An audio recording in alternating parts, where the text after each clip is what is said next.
والذین کفروا وکذبوا بآیاتنا. هغه کسان چې نسبت د دروغو کوي، هغه کسان چې انکار کوي او نسبت د دروغو کوي آیاتونو د الله ته، دا زموږ باره کې نه دي راغلي، او یا دا آیاتونه زموږ باره کې راغلي دي خو دا زاړه شوي دي.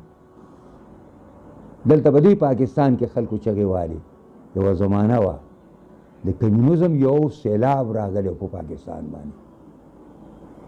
امام سید ابوالعلا مودودي رحمت الله علیه د هغې مخې ته الله تعالی یو بند ثابت کړ او د هغې داسې موتوړ جواب ورکړ.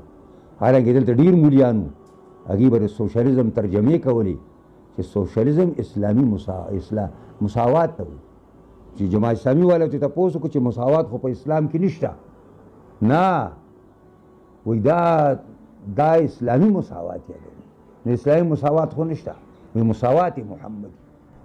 دا د مدارک لیکلي چې باطل فرس نو هغه به رجاع او به د خپلې خبرې نه زر زر واپس کېږي، زر زر چې تی راګیرې ټک هلته دانګي، چې بیا راګیرې هغه ځای ته دانګي، چې بیا راګیرې هغه ځای ته دانګي. نو دا کله ویل اسلامي مساوات دی، کله ویل مساوات محمدي دی. دا ترجمې کولې دلته بټو لویو دغه داعیو د سوشلیزم په پاکستان کې، او دا مولیان حضرات ورسره وزیر اعلاګان دغه پاتې شوي په دې سوه باندې زموږ، او دا جوابونه بیا ورکول.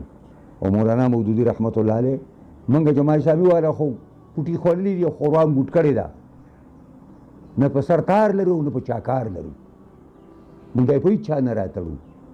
که موږ لحاظ کوو د خپل رب او د خپل پیغمبر او د خپل دین لحاظ کوو، د مخلوق لحاظ موږ نه کوو چې فلانې به خفه شي، ماله به بیا پیسې نه راکوي او ماله به چې اړه نه راکوي او ماله به دا نه راکوي. موږ دې لپاره دا علم نه دی کړی، یا موږ په خلکو باندې خرڅوو. علم موږ کړی ځان له کړی دی او خدای را کړی دی او خدای ساتي موږ، بغیر دغه ساتون نه موږ خدای ساتي، بغیر دغه خلکو نه چې دا دي زموږ فقهاو لیکلي وایي د بدعتي دي وګونه، وایي دا ذلت او فقر چې سې ټپ را ټپ دا کېږي اوچتېږي داسې چې ګورې دي وګونه بیا دا غربت را رواني، د هغه زړه خواري.